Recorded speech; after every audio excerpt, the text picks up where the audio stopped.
kami ada di hadirat-Mu ya Allah, untuk belajar kebenaran firman-Mu. Biarlah Engkau menjamah melawat kami. Kami pun dengan rela membuka hati dan pemikiran kami untuk diajar, untuk dididik, untuk dinasihati, untuk diberkati oleh Allah di dalam kebenaran firman-Mu. Waktu dan ruangan, suasana hati dan pikiran keberadaan kami mau arahkan di kaki salib-Mu ya Yesus. Kami mau serahkan seluruhnya dalam kuasa dan anugerah-Mu. Hamba-Mu yang akan menyampaikan isi hati-Mu, urapi dan tolonglah hamba-Mu, mampu hamba-Mu untuk berbicara, menyampaikan, mengatakan kehendak Allah di dalam firman-Mu. Di dalam nama Yesus firman yang hidup, kami mau belajar. Haleluya. Amin. Silakan duduk. Shalom. Shalom. Shalom. Shalom. Ada sukacita? Amin. Amin. Puji nama Tuhan. Mari kita membuka Alkitab kita bersama-sama di dalam 2 Timotius pasal 3 ayat 10 hingga ayat yang ke-17.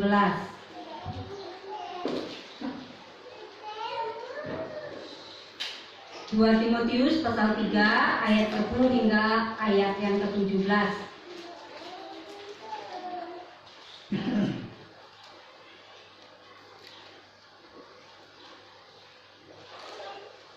Apakah sudah menemukan semuanya?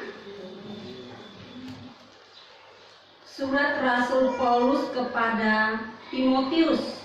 Ya, surat Paulus yang kedua kepada Timotius pasal 3 ayat 10 hingga ayat 17, ada satu perikop.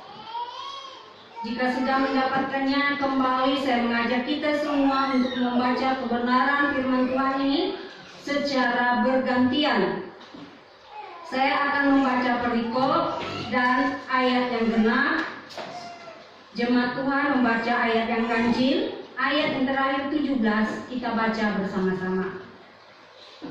Pembacaan firman Tuhan hari ini terdapat di dalam 2 Timotius pasal 3 ayat 10 hingga ayat yang ke-17.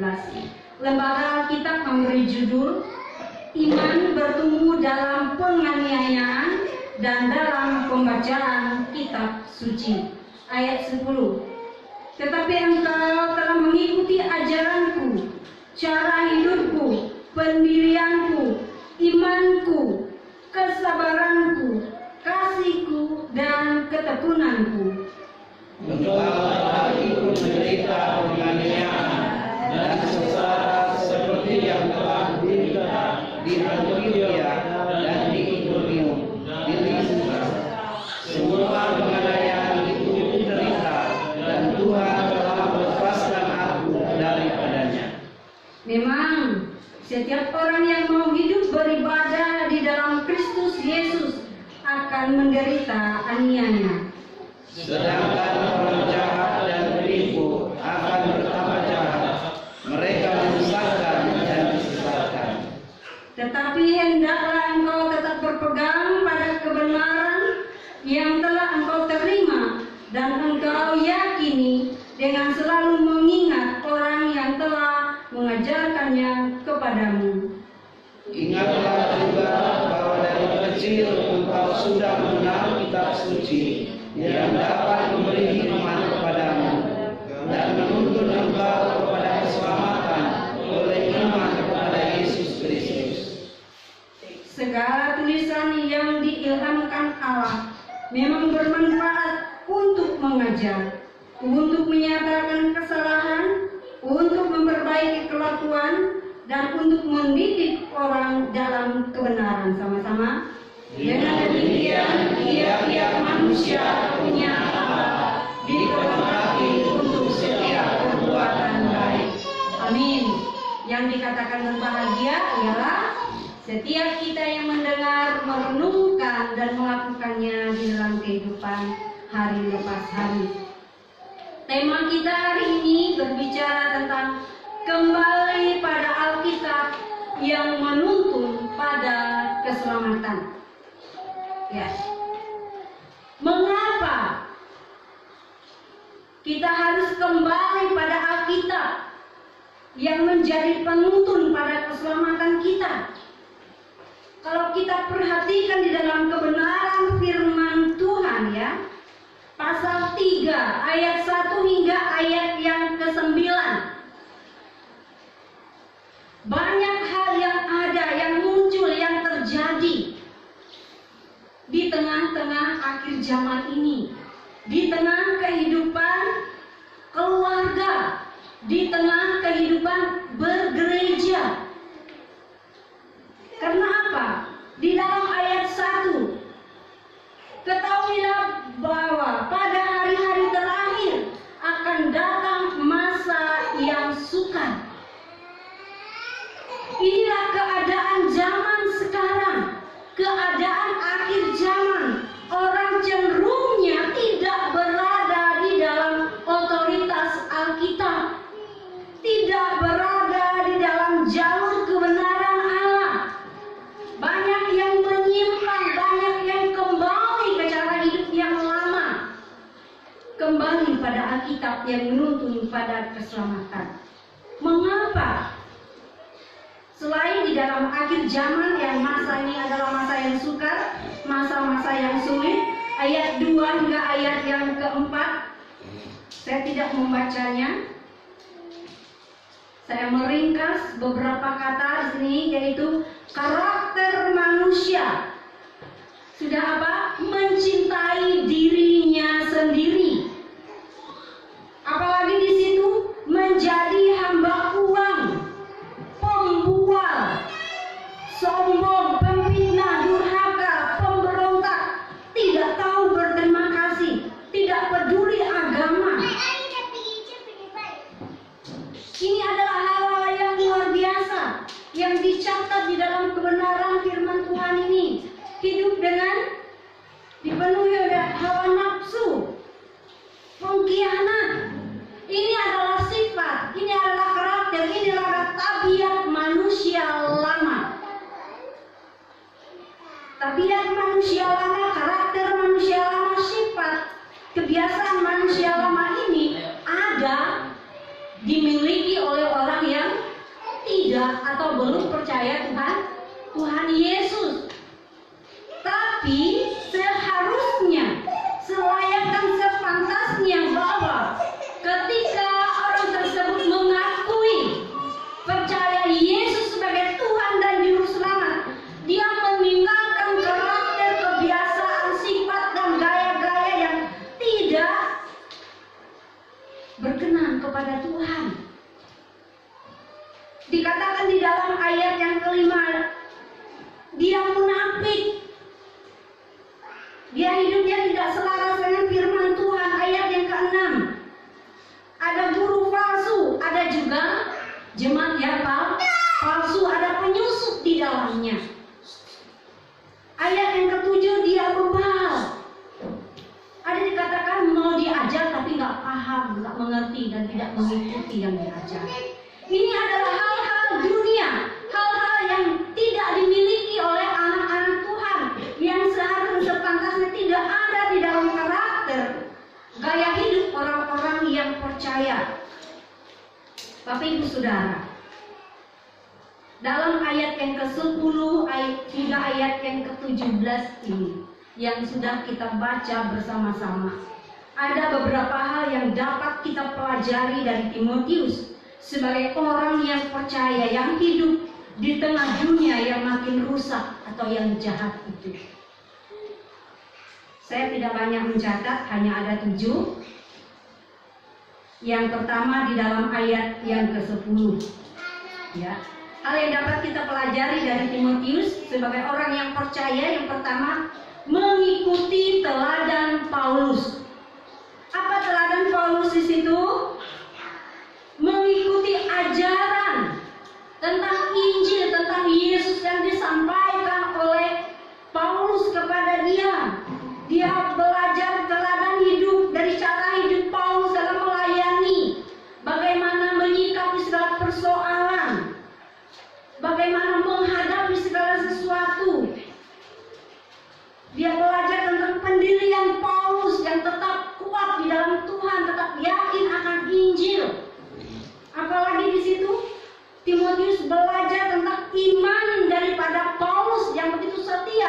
yang begitu kuat bagi Tuhan dan di dalam Tuhan.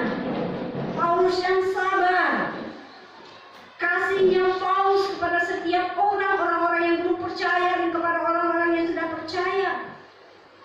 Paulus yang begitu tekun, itulah yang diikuti oleh Timotius. Selain dia sebagai anak rohani, sebagai pemimpin, sebagai tentunya sebagai anak Tuhan, sebagai orang yang percaya. Dikatakan di dalam ayat yang ke-11 hingga ayat 12, orang percaya itu tidak luput dari penderitaan, tidak lepas dari persoalan hidup. Banyak yang mengatakan bahwa kalau orang sudah percaya itu tidak susah lagi, tidak miskin lagi secara finansial. Tetapi kenyataannya bahwa orang yang percaya itu mengalami penderitaan, mengalami kesulitan. Ada banyak anak Tuhan yang tidak bisa beribadah, dilarang, ya. Ada orang-orang yang percaya Tuhan Yesus itu diusir dan tidak diakui, dianiaya dan dibully. Banyak anak-anak Tuhan juga mengalami sakit penyakit, kekurangan ekonomi, bermasalah dengan orang lain. Kenapa? Karena kita masih ada di dunia ini. Ayat yang ke-13. Coba perhatikan. Orang yang percaya berada di tengah-tengah orang yang jahat, di tengah-tengah dunia yang jahat. Karena apa? Bukan saja orang yang baik tambah baik, tapi orang yang jahat juga ada yang tambah jahat. Suka kita orang yang jahat tambah jahat? Tidak suka. Tapi kenyataannya di dunia ini ada yang seperti itu. Ayat yang ke-14 saya akan baca ulang. Tetapi hendaklah engkau tetap berpegang pada kebenaran yang telah engkau terima dan engkau yakini, dengan selalu mengingat orang yang telah mengajarkannya kepadamu. Ayat yang ke-16. Mempercayai fungsi Alkitab di dalam kehidupan, itulah Timotius.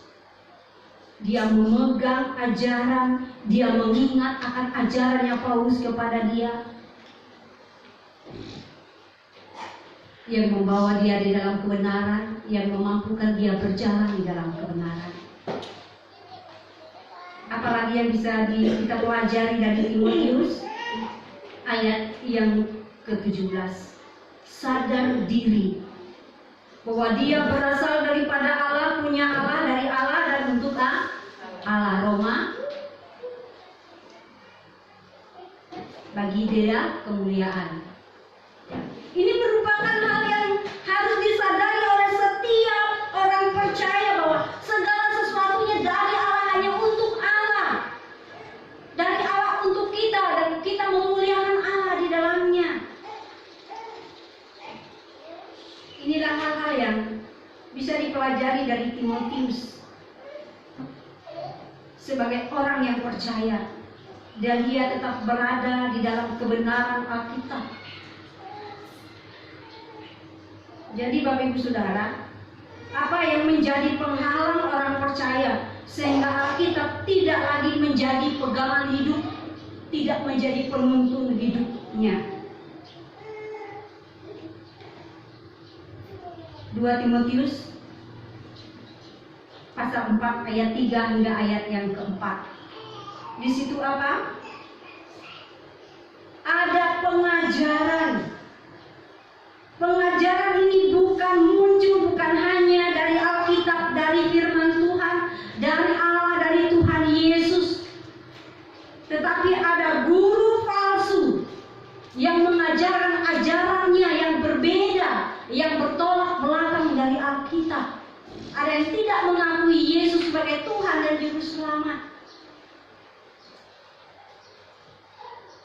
Guru palsu itu tampilnya di mana? Adanya di mana? Ada di tengah-tengah umat. Dan di tengah-tengah umat juga ada penyusup, berarti jemaat umat yang palsu. Makanya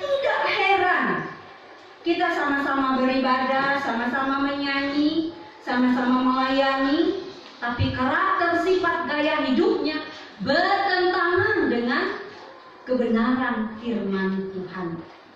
Apa yang menjadi penghalang bagi orang percaya sehingga Alkitab tidak menjadi penuntun hidupnya? Yang pertama tadi, pengaruh daripada pengajaran yang ada yang muncul di dunia ini. Yang kedua, teladan. Saya baca ulang di dalam ayat 8 dan ayat yang ke-9 di dalam pembacaan kita. Di dalam perikop ini, pasal yang ketiga ya. Sama seperti Yanes dan Yambres menentang Musa, demikian juga mereka menentang kebenaran. Akal mereka bobrok dan iman mereka tidak tahan uji. Tetapi sudah pasti mereka tidak akan lebih maju, karena seperti dalam hal Yanes dan Yambres, kebodohan mereka pun akan nyata bagi semua orang. Penghalang orang percaya, penghalang orang yang tidak berpegang pada Alkitab menjadi penuntun hidupnya, menuntun pada keselamatan adalah teladan hidup. Teladan hidup itu dari mana? Entahkah orang yang menyampaikan firman Tuhan, hamba Tuhan, entahkah itu pasangan, entahkah sesama umat, sesama jemaat, itu bisa memberi teladan yang tidak baik, teladan hidup yang tidak memuliakan Tuhan, pemberontak, penentang. Ini tidak jauh dari kita. Terkadang itu teladan hidup kita tidak menjadi berkat, malahan menjadi batu sandungan. Ya, ada satu kisah dikatakan waktu ibadah, ini mungkin sudah sering dengar. Waktu ibadah adalah ada salah satu HP seorang bapak itu bunyi ketika khotbah. Ya, hamba Tuhan langsung menunjuk orang tersebut. Mata semua jemaat langsung tertuju kepada dia. Marah. Ya. Kemudian istrinya dari gereja dan sepanjang jalan sampai di rumah marah terus. Ya, berarti semua orang marah dengan dia. Apa yang terjadi? Kepalanya pusing, galau, hancur, terpojok. Ya, merasa bersalah, merasa menyesal.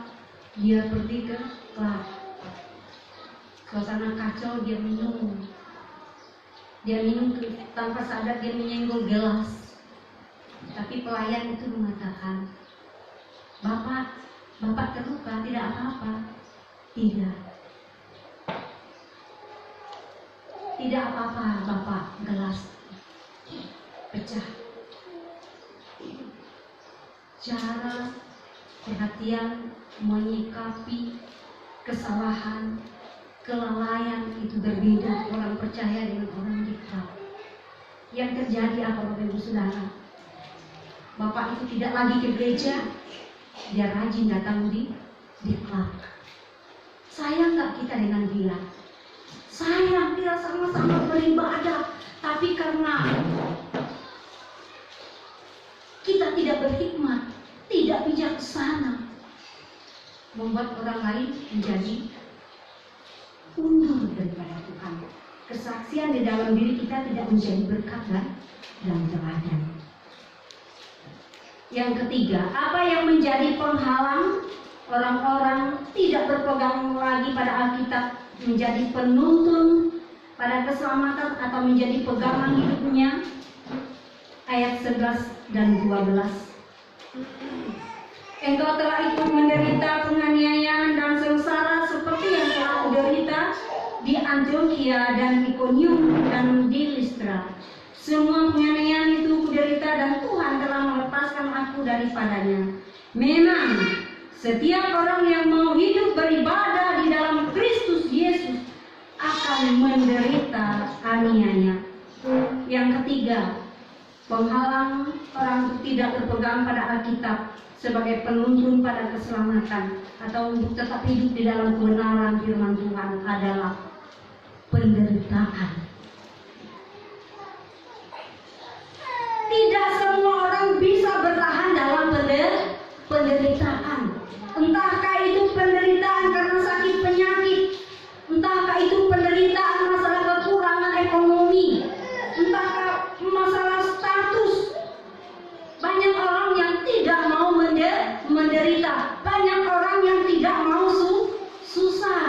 Makanya terkadang ketika ditawarin yang lagi muda hingga ke yang tua, ekonomi pas-pasan, wajah juga pas-pasan, ketemu dengan orang ganteng yang ceweknya langsung kelepek. Ya, nggak ingat kalau dia itu bukan pasang yang seimbang menurut Tuhan. Yang ganteng mengatakan ngeliatin ceweknya kaya raya, saya pas-pasan. Ya udah, kujual iman, kujual Tuhan Yesus, tinggalkan Tuhan Yesus. Ini tantangan dan persoalan hidup. Apakah ini hanya ada pada orang muda?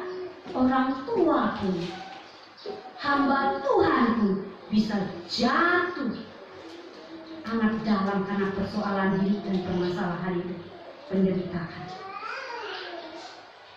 Hamba Tuhan bisa jatuh karena menurut dia terlalu pintar, sehingga dia menyimpang dari kebenaran firman Tuhan. Mungkin karena selama ini tidak ada yang memperhatikan orang lain, orang yang tidak percaya lebih memperhatikan masalah ekonomi, masalah kasih sayang. Orang lain lebih peduli, sehingga ya udahlah, saya ikut engkau saja. Ada yang seperti itu? Ada. Ini nyata, bukan jauh. Pernah satu meja makan bersama, pernah satu ruangan, satu suara memuji Tuhan, pernah satu pelayanan di dalam memuliakan Tuhan. Tapi karena hidup mengikuti gaya dunia ini, dan ketika jatuh, dia tidak kembali kepada firman Tuhan, tidak kembali kepada Allah. Dia malah terseret oleh godaan perhatian dari yang lain, sehingga dia undur dari Tuhan. Bapak Ibu Saudara, apalagi ketika terus diperhadapkan dengan persoalan hidup, apakah engkau akan bertahan? Mari Bapak Ibu Saudara, bagai